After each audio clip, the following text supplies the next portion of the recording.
Right, welcome back. This is part 4 of our 4-3-2.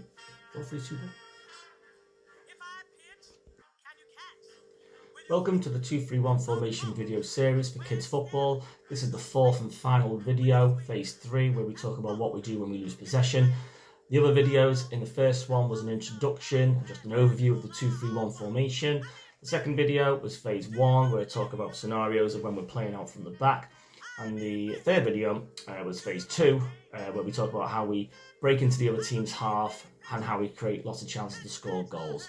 These are deeper dive videos. They don't go on for too long still, but some kids have got better things to do and very busy, so they may prefer to watch the shorter edits that I did with less editing, okay, and they're about 5 minutes long or so. But yeah, if they're more interested, and parents may want to also watch these and pass on information to the kids that just help ingrain the information, then that's really good as well. Okay, so let's crack on. I need a pinch hitter, 'cause my last man just fanned out. So get your bat ready, baby. Get your bat ready, baby.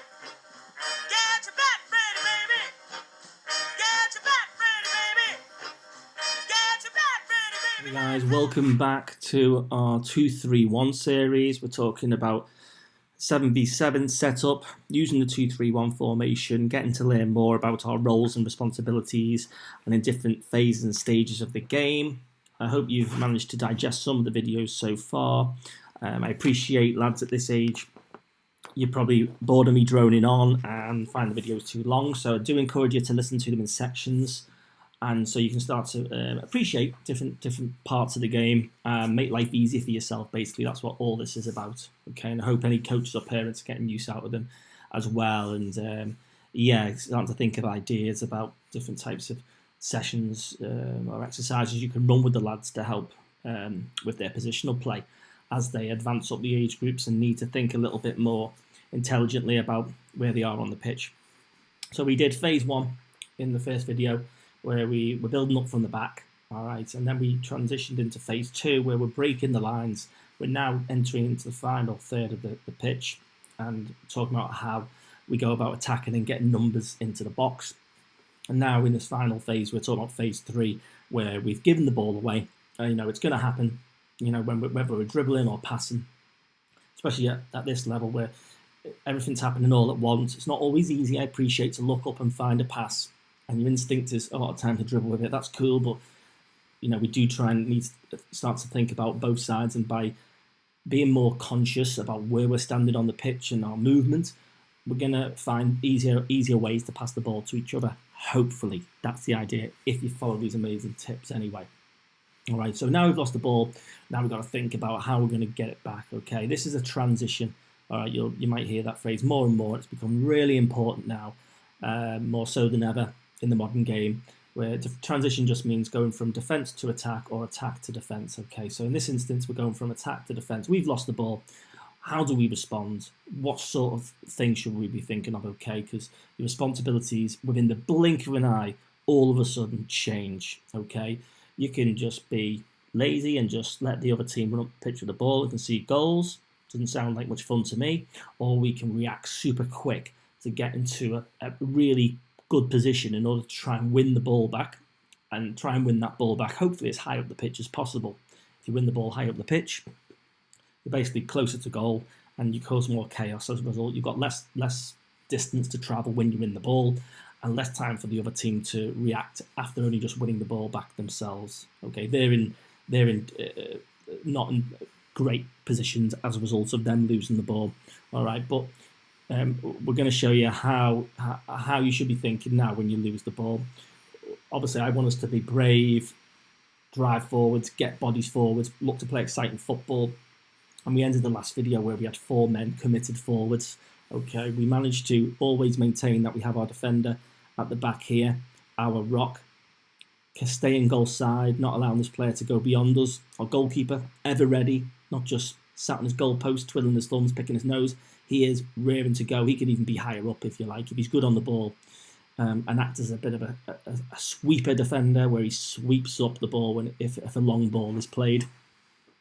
Okay, we've got our Dora the Explorer, we called it in our team. Okay, he's our other defender, who's our second centre-back. He's gone he's gone a bit mad. He's gone forward, but that's okay as long as he knows that he needs to get back as soon as the ball's being handed over to the opposition. Okay, so that should be his first thought. I need to get back and help my pal. I need to help my centre back. Okay, he needs to be going, come on, support me, and he needs to follow in. Okay, and create an overload.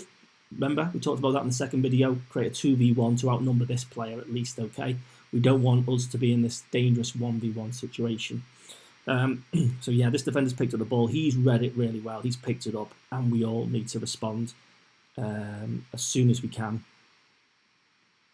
So we're playing the ball, playing the video on now. Okay, he's knocked it forward. He's playing that long ball to his centre forwards, and they're all on their toes. They're all flying forwards like the yellow arrows.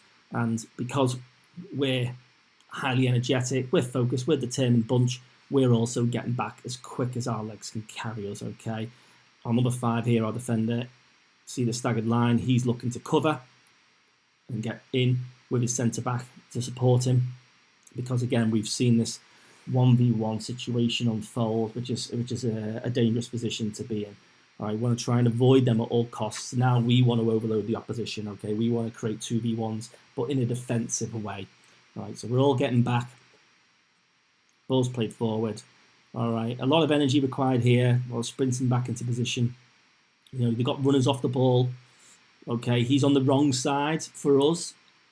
In terms of him, he's really happy. He's on the right side. He's got on the goal side, and we need our left back to keep getting back, if you like.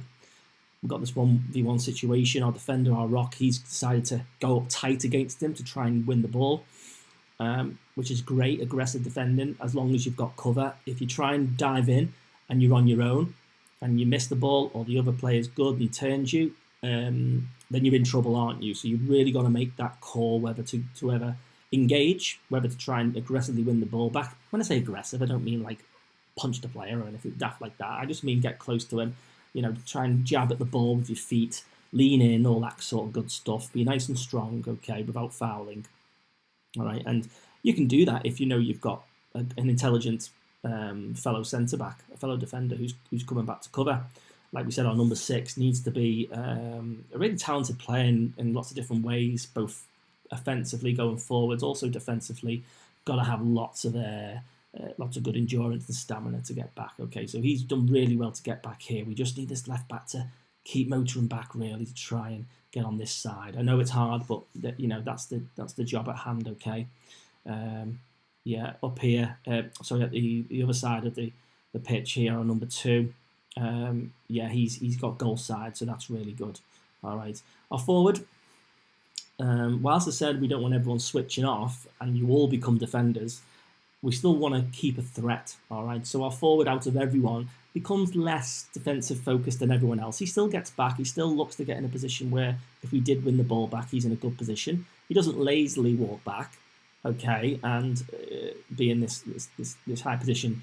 You know, it's not the worst thing at this level because you don't do offsides, but still you want to sort of learn to appreciate supporting your teammates. So you want to sort of get back to a point, but still maintaining a high position, so that if we do win the ball, you're in a good position to outnumber this player, or at least go 1v1 against him, and in a good position to score on the counter attack. Okay, counter attack is when you won the ball back in your own half and you play it forwards quickly, and you all get forwards quickly.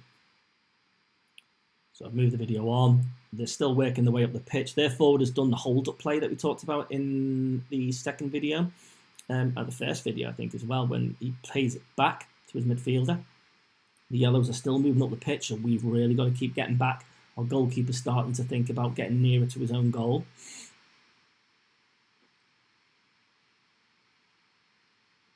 So we're all running back, and let me just rewind it a little bit there. Okay, move it on a little bit. All right, now look at here what we've got. All the red players. Look at the setup. Look at the shape. We've got 2. We've got 3. 1. And just like that, we formed our formation. But what else can you observe about this formation? If you noticed in the first video, we had players out wide, didn't we? all right, and we stretched our defenders out over here and out over here as well to create diamonds and triangles. Okay, but now we've lost possession, so the responsibilities have changed. We want to get compact, don't we? I think we've said this quite a lot of times at training. We spread out when we got the ball, we get compact, we squish together when we lose the ball, and we get into this nice tight situation of a 2-3-1. This forward could even come back even more to create even more compactness within the team. Why do we do that? I think it's self-explanatory, really. We just want to tighten up these spaces, the gaps, so they can't play in between the gaps and pass through us as easily. They'll find it harder to dribble past us, because if he tries to dribble through this gap, you've got the two that could close in on him and that sort of thing. And you're basically forcing them out wide. Why would you force them out wide? Whilst he can potentially put a good cross into goal because they'll be under less pressure out there, it's still a lot harder to score, because you're going to find you want to protect this goal at all costs. So to do that, you need to be mostly narrow and central. All right, get nice and deep, meaning closer to your goal.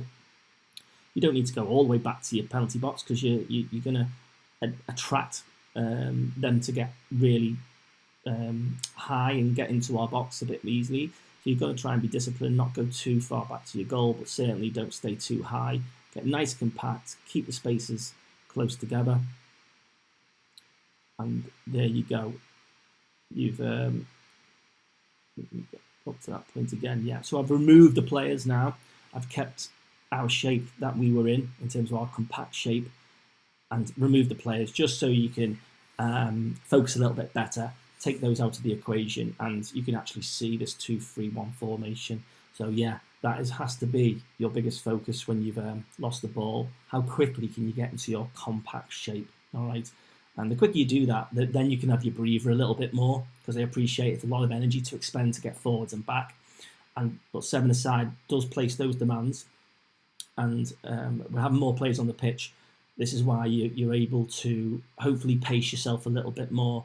And it's easier to pace yourself if you know what your role is, rather than just thinking, oh, I'll just leg after the ball no matter what, wherever it goes on the pitch. Okay, we now need to think about what position we play, and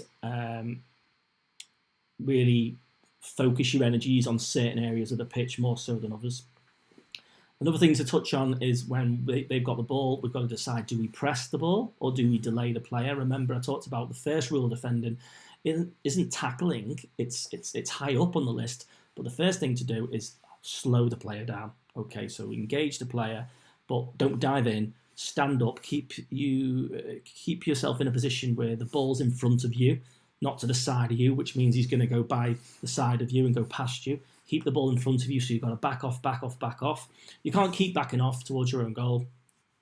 You've got to make a decision at which point to engage, but because you've slowed him down by standing in front of him, you've given him choices to make, and made his life difficult. And what it also allows you to do is the other players that you are on your team to get back and funnel in and support you and make, again, hopefully you can outnumber that player then. But if you dive in and he goes past you, you haven't delayed the player enough to get that level of support. So yeah, do you press or delay? That's the decision that you need to make. All right, first of all, do your utmost to slow him down.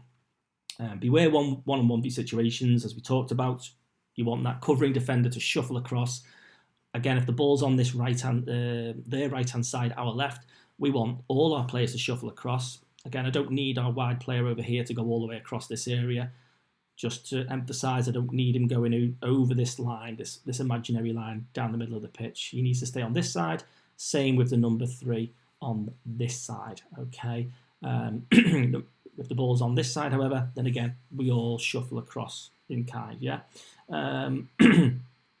Yeah, defensive transitions, again, you've got to switch from a sort of excitable attacking mindset to finding space to all of a sudden try and find ways to reduce that space and get close to your teammates. Okay, really work together to get the ball back and reacting quickly, folks. Yeah, just got to react as quick as you can. So focus has to be at the top of your list when it comes to whether you've got the ball or whether you've not, but particularly when you've lost possession. All right, so that concludes our series of the 2-3-1 formation. Hope it makes sense. A lot of words have threw out there: pressing, overloads. But yeah, go back through the videos, break them up into sections, listen to a couple of minutes at a time if you can't listen to one video, and just try and take on board what's being said. And honestly, if you do this, if you get these basics right, you're going to be flying forward. You're going to be have more time on the ball to show off your skills to all the audience, all the supporters that are watching, impress everyone no end, and give you more time to get your shots off and score some blinding goals. So yeah, there you go. Let's go get him.